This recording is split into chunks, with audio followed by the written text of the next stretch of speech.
Prezidentimiz ta'kidlaganidek, Samarqand shahrida o'tkazilgan xalqaro iqlim forumida yashil taraqqiyot sohasidagi mintaqaviy va global hamkorlikni mustahkamlash bo'yicha muhim takliflar bildirildi. Davlatimiz rahbari Vengriya prezidenti tashabbusi bilan Budapeshtda tashkilotning qurg'oqchilikning oldini olish instituti o'z ishini boshlaganini ham mamnuniyat bilan e'tirof etdi va mazkur institut faoliyatiga ko'maklashish hamda maqsadli loyihalarga kengroq jalb etish uchun qurg'oqchilik va ekologik muammolarning oldini olish bo'yicha qo'shma yo'l xaritasini ishlab chiqishni taklif etdi.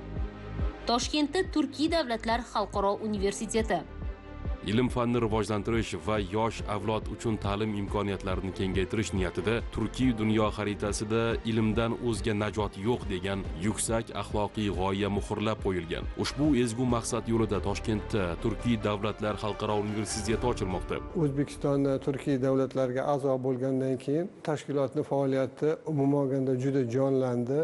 Qisqa fursat ichida O'zbekiston 100 ga yaqin yangi takliflarni kiritdi va natijada Turkiy davlatlar tashkilotini dunyo hamjamiyati orasidagi o'rni, nufuzi va salohiyati borgan sari ortib boryapti. Budapesht shahridagi norasmiy sammit ham bundan istisno bo'lmadi.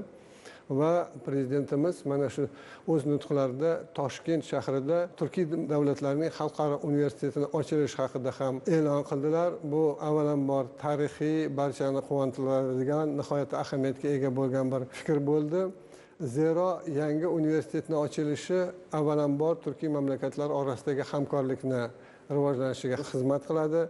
Qolaversa, undan tashqari Toshkentni Turkiy mamlakatlari o'rtasidagi ilmga poytaxt bo'lgan bir shaharga aylantirishiga xizmat qiladi. Va yana muhim taraf shundan iboratki, bu Toshkent shahri Turkiy dunyodagi eng yirik allomalarni, olim, professor, o'qituvchilarni bir markaziga aylanadi. Universitetning Toshkentda ochilishi bu ham O'zbekiston uchun, ham Turkiy dunyo uchun xizmat qiladigan yangi bir ilmiy dargohni shakllanishiga sabab bo'ladi. Muhtaram prezidentimizning tashabbuslari bilan bir necha yil oldin Turkiy davlatlar tashkiloti uchun Alisher Navoiy nomidagi xalqaro mukofot ta'sis etilgan edi. Bu yilgisi Budapesht shahrida bo'lib o'tganligi ikkinchi marta taqdirlandi. Birinchisini biz yaxshi bilamiz. Umuman Markaziy Osiyoda, dunyoda katta nufuzga ega bo'lgan, avvalambor yozuvchi, ziyoli va qolaversa davlat arbobi bo'lgan Chingiz Aytmatovga berilgan edi bu birinchisi.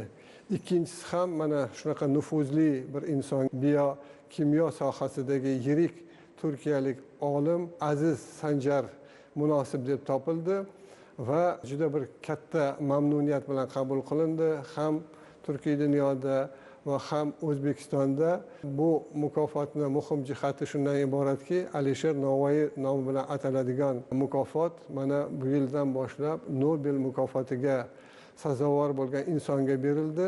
Bu degani avvalambor Alisher Navoiyning nomini dunyoda tanilishiga va qolaversa bu mukofotning nufuzini ortib borishiga sabab bo'ladigan bir hol bo'ldi.